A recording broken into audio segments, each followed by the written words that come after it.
이무영 작가의 노래를 잊은 사람입니다. 이무영 작가는 아시다시피 구인회의 동인이고 그의 대표작이 흙의 노예라는 것은 다 아시는 바입니다. 작가는 농촌의 현실에 관심이 많았죠. 그의 작품 목록들만 봐도 그의 그런 성향을 잘 읽을 수 있습니다. 그래서 사람들은 이무영 작가를 일컬어 흙의 작가라고도 합니다. 오늘 읽어드리는 이 작품은 작가가 1934년 11월 중앙지에 발표한 단편소설로서 농민문학작가라는 타이틀답게 농촌 현실의 궁핍한 생활상과 그 속의 구조적인 모순을 서정적인 문체로 표현하여 농촌 사회에서의 부적응을 안타까워하는 시선으로 써내려간 작품입니다. 약간 생소한 작품이긴 합니다만 여러분들께 소개해드리면 좋을 것 같아서 이번에 가지고 와봤습니다. 그럼 저와 함께 작품을 같이 감상해 보실까요? 끝까지 함께 해주시면 고맙겠습니다.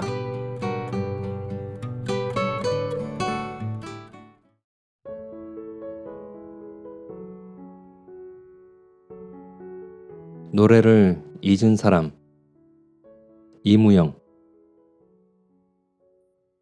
달아달아 밝은 달아 이태백인 도던달아 저기저기 저 달 속에 개수나무 박혔으니 멀리 찬바람을 타고 온 노랫소리는 8년 만에 고향에서 맺은 나의 첫 꿈을 깨어버렸다. 부엉이 소리 사이사이에 토막토막 들려오는 노랫소리를 듣는 것도 괴이치는 않았지만은 8년간 그린 고향에서의 첫 꿈이니만큼 아끼는 생각도 들었다. 더욱이 10년 가까이나 키 잃은 범선처럼 떠돌아다닌 나는 이 고향의 첫날 밤에 무엇인지도 모르면서도 기대하는 것이 많았었다. 오래간만에 어머니가 손수 보아준 자리 속에 누워서 나는 그동안 줄이었던 어머니의 애정을 마음껏 즐기었었다.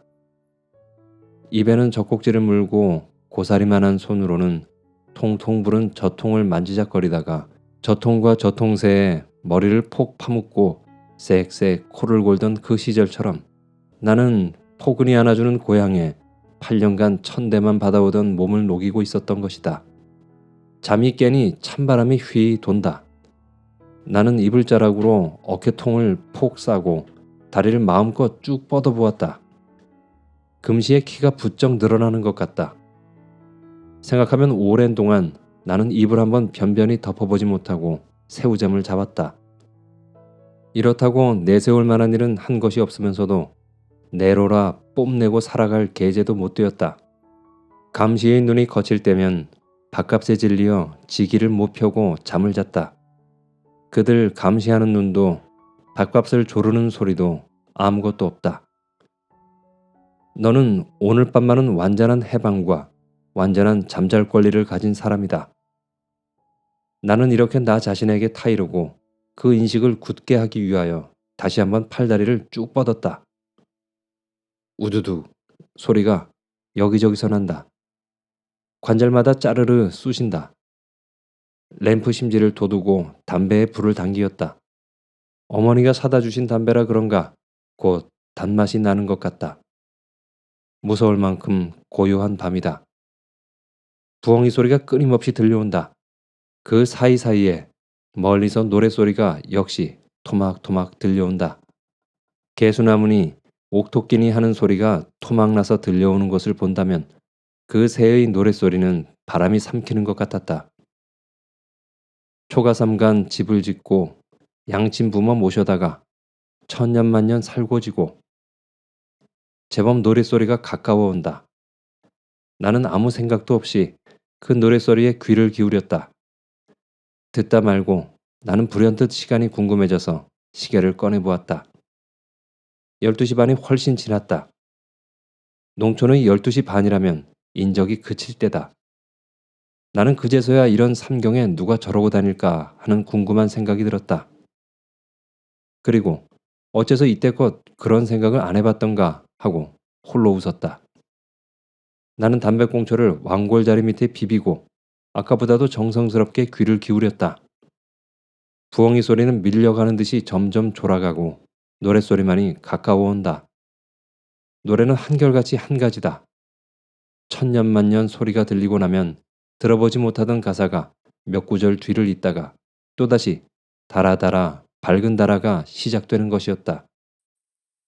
발음까지 분간할 수 있을 만큼 가까운 거리까지 노랫소리는 다가왔다. 공연히 윙윙 하고 심술 부리는 바람도 벌써 가사 전부를 빼앗아 가지는 못하게 되었다. 뒤 보뚝을 타고 내려오는지 가빠하는 소리가 내게까지 들려오는 것 같다. 그 노랫소리를 가까이 듣고서 나는 적지 않이 놀랐다. 이렇게 밤늦게 다라다라를 찾고 다닐 위인이라면 정신병자가 아니면 아이들일 것이라고 나는 생각해 볼 것도 없이 단정하고 있었던 것이다. 그리고 설사 미친 사람이란데도 아이들이 아니라면 멋쩍게 다라다라만을 되풀이할 리가 만무할 일이다. 하다못해 노새노새 젊어 노라를 어서 얻어들어도 들었을 깨고 이팔은 청춘의 쯤 귀동냥을 해도 옮길 줄 알 것이었다. 학교에는 발도 못 들여놓은 아이들도 모시모시 가메요 쯤은 의례껏 부를 줄 아는 오늘날 세상이다. 그러나 그 목소리는 아이의 목소리가 아니었다. 어른이라도 나이 30은 훨씬 넘었음직한 사람의 음성이다. 취했나? 하고 다시 그 노랫소리를 붙들어 따져보아도 취한 사람도 아닌성 싶었다. 음성이 한 가락도 갈라지지 않았을 뿐더러 발음만 해도 단 한마디를 얼버무려 넘기지 않는다. 마을 갔다가 돌아오는 길에 마음도 울적하고 하여 심심파적으로 부르는 노래로 해서도 너무 무미했다. 그럴진데 어머니 품에서 떨어져서 나무의 아내가 되어가는 그날까지 대문 밖을 나가보지 못하는 규중 처녀들도 오히려 부르지 않는 이 곰팡내 나는 노래만을 그렇게 정성으로 부를 리가 만무했다. 아니, 그보다도 방 안의 물그릇이 쩍쩍 갈라지는 매서운 추위다. 아까 시작하던 요량한다면 지금쯤은 눈도 두세 치는 쌓였을 것이었다. 찬 밤, 눈 내리는 밤에 다라다라를 부르고 다니는 사나이 라고 한다면 듣는 사람에게는 로맨틱하게 들리겠지만은 부르는 사람은 아무 흥취도 없을 것이다. 그러나 그보다도 내가 놀란 것은 그의 부르는 가사였다.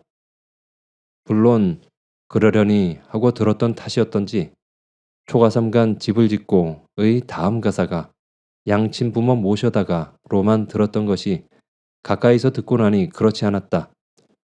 양친 부모 대신에 그는 우리님이라고 고치어 부르는 것이었다. 그리고 그 다음 구절의 천년만년 살고지고를 천년만년 사쨌더니 하고는 봉화뚝엔 불 꺼지고 라는 전래 민요에 없는 가사를 꾸미어 놓고 있다. 이렇게 노래를 마치고 나서는 그는 의례껏 하하하하 하고 자백이 깨트리는 소리를 내어 공소하는 것이었다. 달아 밝은 달아 이태백이 노던 달아 저기 저 달 속에 개수나무 박혔으니. 우리 집 대문 근처서쯤 시작한 노래는 나의 방 들창을 조금 지난 곳에서 천년만년 사쨌더니 봉화뚝엔 불 꺼지고 하하하하 하하하하 하고 끝이 났다. 나는 웃음소리에 놀라 잽싸게 장독대로 뛰어나갔다.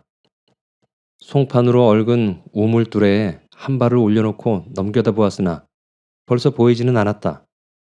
아직도 눈은 퍽퍽 쏟아지고 있건만은 몇 발자국 안 가서 그는 또 노래를 시작한다.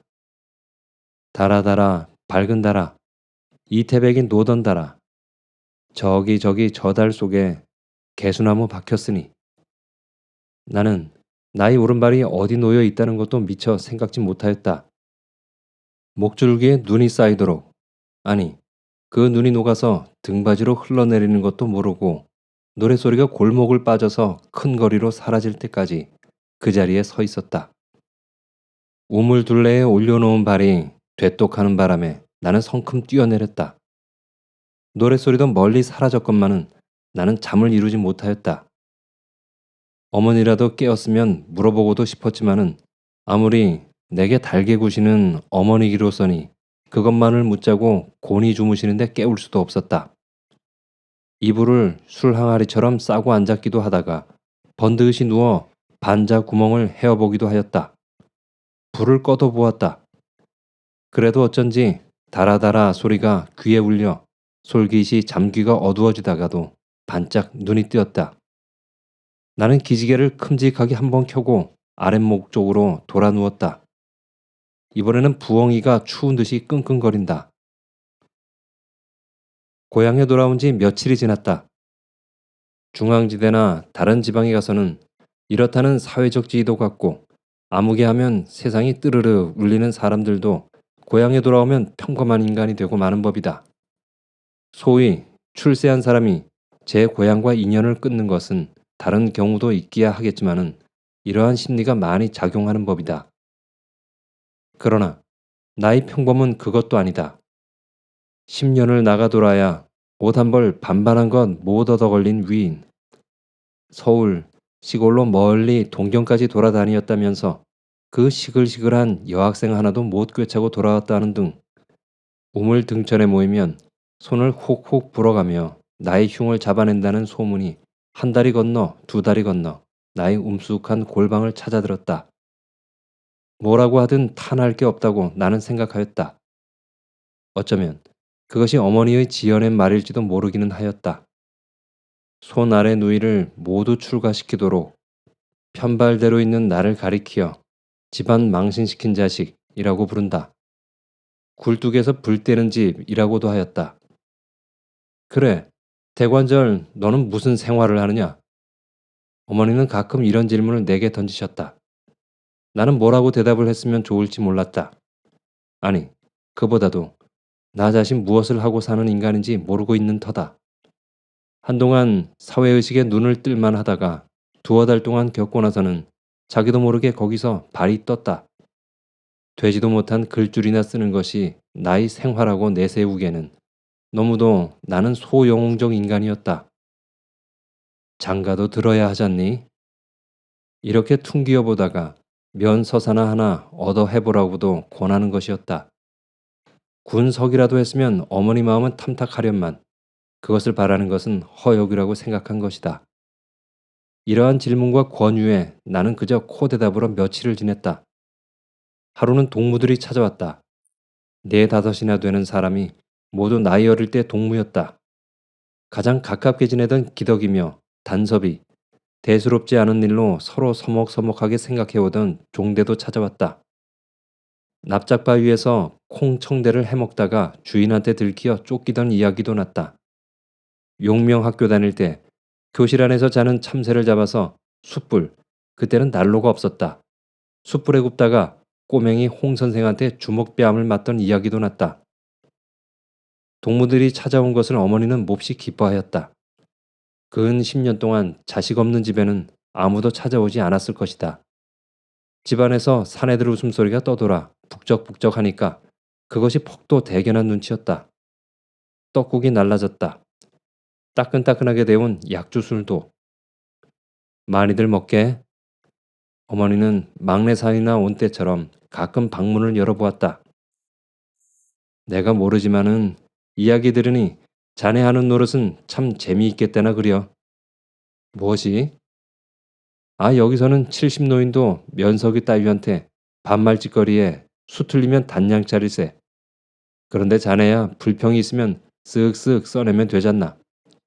웬걸? 그렇지도 못하다네. 나는 이렇게만 대답하였다. 그때 한동안 잊었던 노랫소리가 또다시 내 방 들창 밑을 찾아왔다. 옥도끼로 찍어내고 금도끼로 다듬어서 초가삼간 집을 짓고 우리 님네 모셔다가. 대관절, 저게 누군가? 노랫소리가 다 지나가기를 기다려 나는 누구에게랄 것 없이 이렇게 물었다. 묻는다 묻는다 하면서 오늘까지 내려온 것이다. 아, 둘째 성록이군. 우리 동네 귀동일세. 기덕이가 입술로만 이렇게 대답하였다. 둘째 성록이라면 알까? 아니, 알겠군. 성록이랄게? 왜 있었잖나. 허우대가 크고 물부리만 물고 다니던 친구. 아, 옳지. 그래, 성록이가 지금도 여기 있나? 사람도 성록이 말에 그렇게 반색을 할 게 뭐람. 종대는 손을 내밀었다. 담배를 달라는 것이다. 아랫방에서도 그런 소리를 들었는지 까르르 웃음소리가 터지더니 망할 녀석이 10년 동안을 돌아다녀도 성록이 소식이 제일 궁금했나 보 하고 어머니가 맞춰다보고는 하지 못하던 불평을 갖다 문질렀다. 성록이 죽은 지가 여러 해지. 단섭이가 종대를 치어다 보았다. 박정화가 성록이 죽던 날 미쳤으니까 꼭 3년째군. 성록이가 죽었소? 죽었다네. 성록이가 죽은 것을 꾹하니 내려다보고 있더니 박정화가 그대로 외마디 소리를 치고 미쳤지. 아까 다라다라를 찾던 위인이 있자는가. 그게 바로 박정화일세. 뭐야? 나는 자리가 옮겨지도록 놀랐다. 성록이가 죽었다는 것도 내게는 놀라운 소식이었지만은 그보다도 내가 놀란 것은 박정화의 실진이었다. 성록이란 것은 우리 동네의 이단자였다. 다른 곳 사람이 우리 동네에 들어와서 처음 성록이를 만나면 슬슬 피해 다닐 만큼 그의 체구는 컸다. 그러고는 대개 아이고 저게 사람이요 하고는 혀를 만다. 6척이 넘는 키에 24호관은 무려 된다. 물레덩치만한 머리통에다가 머리까지 고수머리라 푸스스하니 거리를 걸어다니면 흡사 흑인종 같아 보였다. 성을 아는 사람도 없고 확실한 나이도 몰랐다. 그는 한 번도 말을 한 적이 없다. 성록이는 벙어리였다. 대개의 벙어리는 안 되는 말이라도 해보려고 떳떳하는 것이 보통이지만은 성록이는 한 번도 그런 시험을 하지 않는다. 그는 오직 좋다는 뜻, 싫다는 것을 고개로 표시할 뿐이었다. 어떤 사람들은 그가 벙어리가 아니라는 사람도 있기는 했으나 몹시 분할 때도 입을 딱 봉하는 것을 본다면 그렇지 않은 성도 싶기는 했다. 그러나 그가 벙어리인지 아닌지는 물론 나도 모른다. 성록이는 30평생에 한 번도 양을 채워본 적이 없다는 것이었다. 높은 밥 한 그릇은 넉가래만한 술로 몇 번만 꾹꾹 누르면 그만이었다. 먹고 나서 10부면 냉수를 벌떡벌떡 들이키었다. 먹는 만큼 벼썸쯤은 어깨에 메고 다닌다. 그는 독리소처럼 밥 한 그릇만 주면 아무 집 일이나 해가 지도록 했다. 돈을 주어도 그는 받지 않았고 혹 돈이 생기면 그는 아이들에게 나누어 주고 만다. 성록이와 소가 다르다는 것은 그가 발이 둘이라는 것뿐일 것이었다. 그는 소와 같이 언제든지 단벌옷이었다. 어떤 추운 겨울 갑자기 성록이가 동리에서 보이지 않았다. 일을 시킬 욕심이 없으면 찾을 필요가 느껴지지 않는 성록인지라 아무도 그를 찾는 사람이 없었다. 그런지 며칠인가 지나서 메추라기를 잡으러 갔던 아이들이 물방앗간에서 성록이를 발견하였다. 다 떨어진 거적을 쓰고 그는 빳빳해 있었다. 어느 해나 겨울 한철은 성록에게는 순환기였다. 농번기가 아니면 아무도 그에게 일을 시키지 않았다. 품값도 주지 않는 성록이지만은 일을 안 시키면 밥도 주지 않았다. 1년 내에 단벌옷으로 버티는 그를 재워주는 집은 다 쓰러진 물방앗간 뿐이었다. 그것은 너무도 비참한 일생이었다. 그러나 그의 이 억울한 죽음을 조상해주는 사람은 일을 시켜먹던 몇 집뿐이다. 반드럽기로 유명한 도서방, 인색한 송참봉, 그 외 몇이 그의 죽음을 아끼었다. 그러나 그것도 성록이의 불우한 인생을 조상하는 마음에서가 아니라 돈 안 주고 일을 시킬 소를 잃어버렸다는 의식에서였다. 성록의 강시를 보고 그들은 외면을 했다. 장사는 고사하고 송장 치울 사람도 없었다. 제일 많이 부려먹은 사람이 모여서 치우자 하는 공론이 어디선지 일어났다. 누가 그런 어림없는 소리를 해? 이 동리서 성록이 안 부려먹은 사람이 있더란 말인가? 도서방이 펄펄 뛰었다. 나도 일을 시켜 먹었지만도 금옥 같은 밥 해먹이고 시켰어. 왜 이래? 모였던 사람들은 하나둘 꽁무니를 뺐다. 이것을 옆에서 꾹하니 바라보고 있던 박정화는 그들의 앞을 딱 막아섰다. 안 돼요. 성록이 장사는 이 동네 사람이 지내줘야 하오. 그러나 하나도 거기에 귀를 기울이는 사람은 없었다. 그들은 서로 힐끗 얼굴을 치어다보고는 슬금슬금 돌아섰다. 박정화는 성봉수를 중심으로 한 신화 청년 회원이다. 하나둘 흩어졌다. 벌써 시체 앞에는 아무도 없었다. 그는 꾹하니 흩어지는 사람들의 뒷모양을 바라보고 섰더니 튀는 총알처럼 그들 앞으로 달려갔다. 이 죽일 놈들아, 집도 없고 말도 못하는 병신을 실컷 부려먹고 얼어 죽이느냐? 그러고도 장사를 안 지내줘? 이 죽일 놈들아. 그는 팔을 걷고 이를 북북 갈았다. 그러고는 외마디 소리를 억 치면서 도서방한테 달려들었다. 그 순간 그는 정신의 변화를 가져왔다.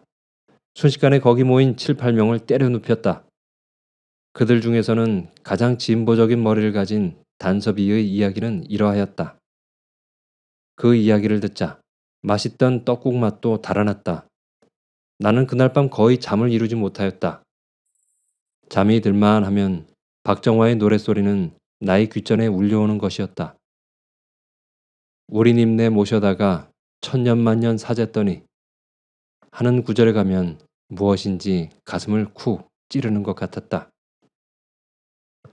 이런 일이 있은 후로 나는 박정화에 관한 지식을 줍기에 충실하였다. 나는 박을 알만한 사람을 만나기만 하면 박정화를 잘 아시오? 하고 물었다. 나는 도처에서 그에 관한 지식을 얻었다. 그리고 도처에서 그가 밟아온 길을 보았다. 그 길에서 그의 업적을 주었다. 사제의 거의 전부를 털었다는 야학에서 이미 폐인처럼 된 그를 추억하며 눈물을 짓기도 하였다. 암흑의 질을 잃은 청년의 간부들의 뒤를 이어서 조직된 소년회에도 그의 커다란 발자국은 뚜렷뚜렷 남아 있었다. 박 선생이 성록이 죽은 것을 보고 정신에 이상이 생겼다고 하나 그렇지 않지요. 바로 그 해입니다. 박주골 조참봉이 한섬 받던 도조를 모두 한섬 연말로 치켜매서 법석이 났었지요. 그때도 앞잡이를 나선 것은 박 선생이었어요. 그것이 화가 돼서 박 선생은 약 2개월간 소년회를 찾아갔을 때 야학 교재를 꾸미고 있던 박 소년이 이렇게 내게 설명하였다. 그 이야기를 듣고 나도 그러리라고 생각하였다.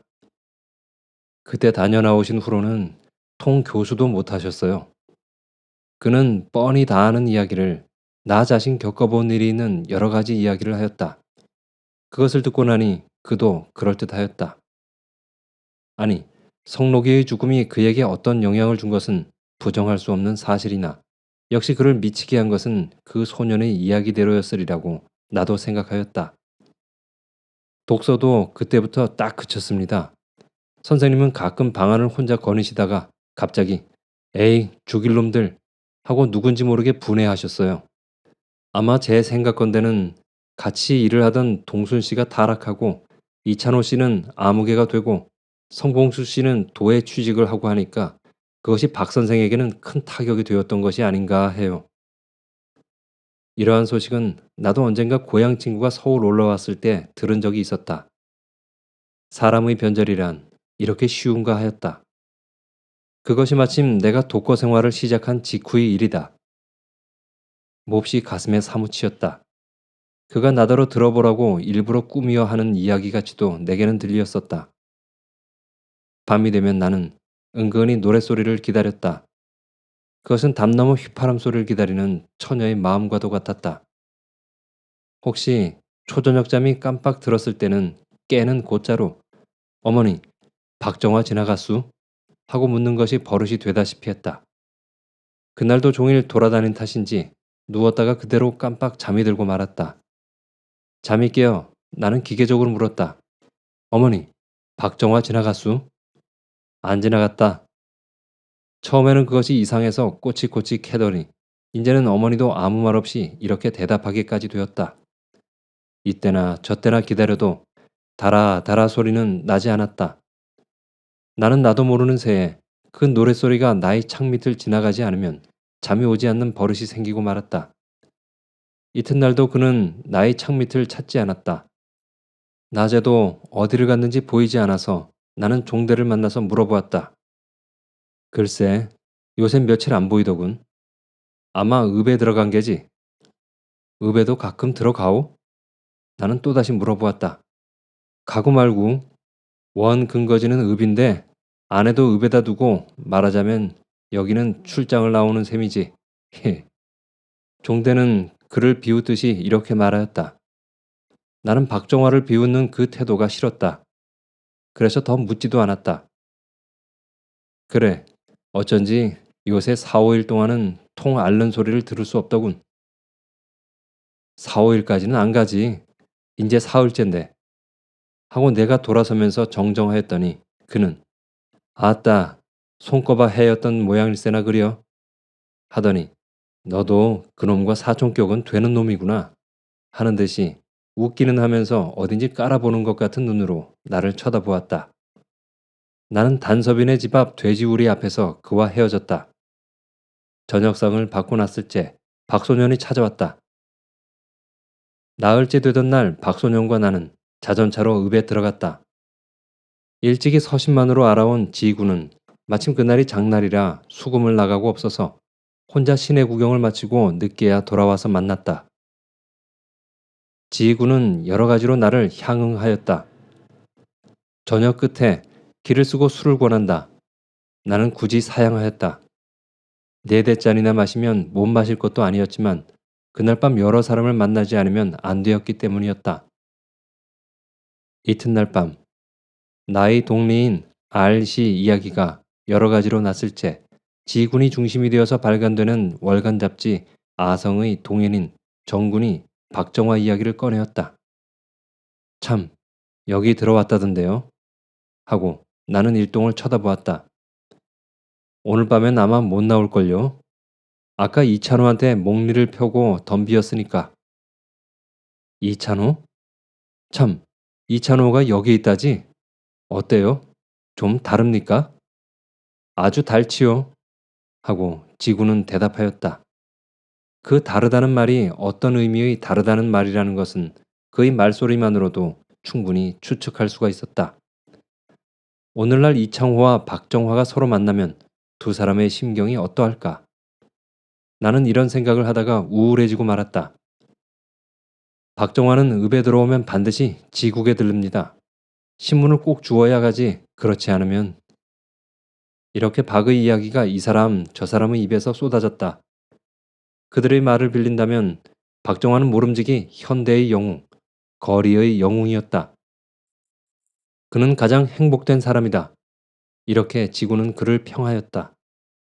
어디 가거나 그렇지만은 그에게는 일정한 숙소가 없었다. 쥐 주교 밑이 그의 본거지였다. 그렇지 않으면 용산리 저쪽 물방앗간이었다. 그의 유일한 친구는 신문이다. 그는 날마다 신문을 들고는 다리 밑을 찾아간다. 거기에는 박군을 누구보다도 귀히 여기는 거리의 패자들, 거린군이 그를 기다리고 있기 때문이었다. 그는 쥐주 읍에서 누구보다도 늦게 자고 누구보다도 일찍 일어난다. 밤에도 늦도록 다라다라를 부르며 거리를 헤매이다. 가끔 요리점에 나타나 야료를 하는 일이 있었다. 그러나 음식을 구걸한다든가 주는 것을 받는다든가 하는 일도 없었다. 그는 객 중에서 아무나 하나를 불러내었다. 머리가 좀 다른 사람은 그럴 리도 없지만은 장사치들도 그를 괄세치는 않았다. 미친 사람을 탄한대야 소용이 없다는 데서 그런 것도 같았다. 이 사람들! 하고 그는 아무를 보거나 이렇게 불렀다. 이 사람들아! 그래 지금이 어느 때라고 이런 짓들을 한단 말인가? 역발산할 만한 팔다리에 젊은 피를 가지고 계집이 따라주는 술잔만 쪽쪽 빨고 앉았다? 개탄이다. 새벽 먼동이 들 때면 그는 벌써 쥐 주교 난간에 나타난다. 한 뼘은 되는 곰방대에 담배를 담아 물고 섰다가 소바리가 들어오면 서슴지 않고 쇠고삐를 잡는 것이다. 아, 박서방이요? 오늘도 좀 줘야지. 읍에 드나드는 소바리꾼은 박정화를 모르는 사람이 없었다. 벌써 3년 동안 낯익은 터라 그들은 귀치 않아서도 남으면 한 줌, 무면 한 개씩 던져주고 간다. 혹 소식을 모르고 잡아떼는 사람이면 늦도록 승강이를 받게 된다.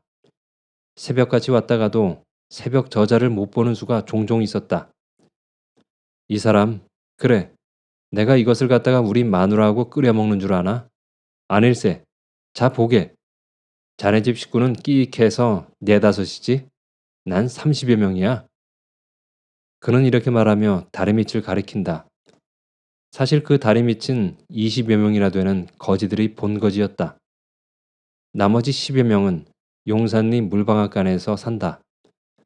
이런 이야기를 들은 나는 이튿날 아침에 잠이 깨는 길로 G625 밑을 엿보았다.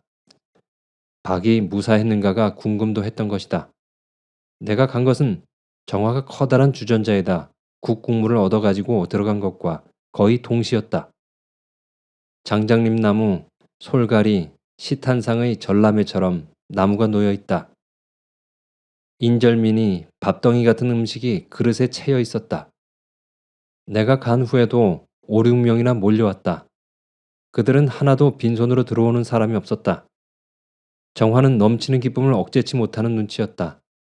싱글벙글하며 여럿이 모아온 음식을 커다란 함지박에다 쏟고 냄비에다가 국을 들이붓고는 솔가지를 뚝뚝 꺾어 넣는다. 그러더니 훈련받은 군인들처럼 함지박을 에워싸고 쭉 둘러앉는다. 그들은 하나도 자기만의 것이 없는 성 싶었다. 자세히 보니 박정화는 왼쪽 다리를 몹시 절었다. 양쪽 볼은 부은 것 같고 오른쪽 눈등에 시퍼런 멍이 들어 있었다. 어젯밤에 주정을 한 게군. 전날 밤 신문지국에서 지군이 이야기하던 소리를 깜빡 잊어버린 나는 이렇게 생각하였었다. 이튿날 나는 집으로 나왔다. 집에 돌아오니 K씨에게서 온 전보가 나를 기다리고 있었다.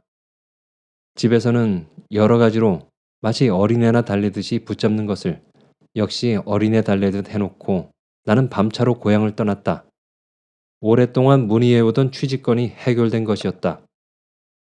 아무 애착이 없는 고향이지만은 언제 또 올지 모른다고 생각하고 나니 서글펐다. 더욱이 차를 기다리는 동안에 기덕군이 술을 몇 잔 권하는 대로 받아먹은 것이 올라서 더욱이 마음이 울적해졌다.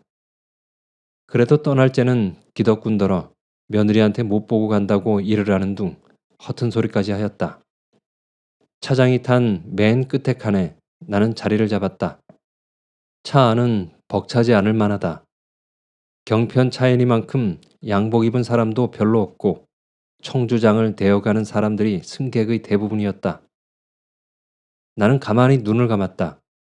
신기루를 그리듯 바라던 취직일이 해결되고 나니 이제는 자유롭던 지금까지의 생활이 되레 그리웠다. 먹는 것만 해결되었다 해도 이제부터 작가로서의 자살 행동인 직업 노동자가 되는구나 생각할제 내대짠한 술까지 작용되어 도수장을 찾아가는 소의 마음처럼 그지없이 자기라는 인간이 가엾게 생각이 들었다. 이런 공상에 잠겨 있을째 갑자기 나는 귀에 익은 노랫소리에 놀라서 벌떡 일어났다. 그 노랫소리는 들을 때마다 이상한 충동을 가슴속에 일으켜주는 달아달아 밝은 달아였다. 나는 그 소리 나는 쪽을 찾지도 못하고 마음속에 부르짖었다. 박정화다. 과연 그것은 박정화였다. 검정 두루마기에 고동색 중절 모자를 쓴 그는 뒷짐을 지고 차창에 기대어 앉아서 시름없이 노래를 부르는 것이었다. 그는 눈을 감고 있었다. 고름 대신에 노끈이 메어졌고 얼굴에는 요전보다도 심히 상처가 여러 군데 있었다. 목줄기의 상처는 유독히 심하였다. 나는 그제서야 그가 한가로운 여행의 길을 떠나는 것이 아니라는 것을 알았다. 그 옆에 찬호가 조일인지 부도인지 재물 물불이 달린 담배를 뻑뻑 빨고 있었다. 찬호는 노래를 못 부르게 주장질을 하는 모양이었으나 박정화는 태연한 듯이 달아 달아를 부르고 있다. 그것은 이때까지 들어오던 그 노랫소리보다도 더 애조를 띤 곡조같이 들려졌다. 뼈끝을 쏙쏙 쑤시는 것 같은 마지막 가는 사람만이 부를 수 있는 그런 노래였다. 그렇건만은 그 모든 것을 부정하는 것 같은 폭포처럼 우렁찬 웃음소리는 역시 변하지 않았다. 아니, 되레 박정화 그만이 웃을 수 있는 웃음의 특징을 보다 잘 나타내고 있다고 생각되었다. 저기 저 달 속에 개수나무 박혔으니 옥도끼로 찍어내고 금도끼로 다듬어서 아, 그는 어찌나 될 것인가. 나는 가만히 눈을 감았다. 터널을 지나가는지 바퀴 소리가 유달리 울린다. 그 후 얼마 동안 나는 정화의 소식을 들을 길이 없었다.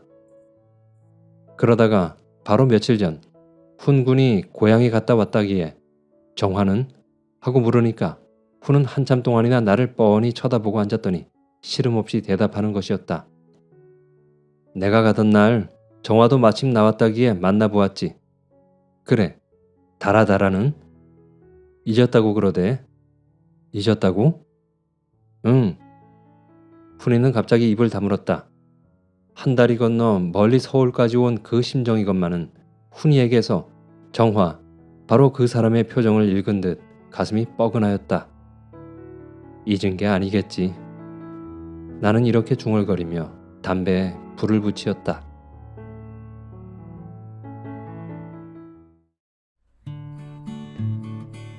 재밌게 들으셨나요? 동리에서 마치 소처럼 부려먹어지던 성록이 죽었다는 소식을 들은 나는 그가 어떻게 죽었다는 소식을 듣고 마음 한켠이 안타까움으로 아프게 느껴집니다. 또 그의 부당한 죽음에 대해 인간의 도리로서 동리 사람들 모두 함께 그의 죽음을 애도하자고 호소하던 박정화는 그만 정신을 놓은 듯한 행동을 하죠. 여기서 박정화라는 인물은 폐쇄적이고 모순적인 농촌 사회에서 그들을 부정하고 결연히 그들로부터 떨어져 나와 그들과 맞서려는 인물로 묘사됩니다. 그것이 뜻대로 되지 않으니 그는 탄식하는 마음을 하염없이 노래를 부르며 돌아다니는 것으로 표현한 것이죠. 그러다가 박정화는 아마도 추측컨대 이찬호와의 일로 감옥에 갔다 온 것으로 보입니다. 그리고는 노래를 잊은 것이 아닌가 싶습니다. 세상에 대해 더는 노래를 부를 의지가 사라진 것이죠. 신락 같던 희망을 잃어버린 것입니다. 세상에 대들어봤자 소용이 없다는 것을 깨달은 것이겠지요. 제가 보기엔 박정화는 미친 것이 아닙니다. 오히려 그를 바라보는 주위가 미친 것이죠. 이 소설처럼 지금의 이 사회도 어쩌면 사회 시스템에 거부당하고 적응 못하는, 말 못하는 수많은 사람들이 누구의 도움도 받지 못하고 구석진 골방에서 살아가고 있을지도 모릅니다. 그들에게 시선을 주고 그들과 진심으로 소통하려고 할 때 이 사회가 좀 더 건전하고 따뜻한 정이 흐르는 사회가 되지 않을까 저는 그렇게 생각합니다. 지금까지 이무영의 노래를 잊은 사람을 감상하셨습니다. 그럼 전 다음 이 시간에 또 좋은 작품으로 찾아뵙겠습니다. 끝까지 함께 해주셔서 감사합니다. 그럼 오늘도 즐거운 하루 보내세요.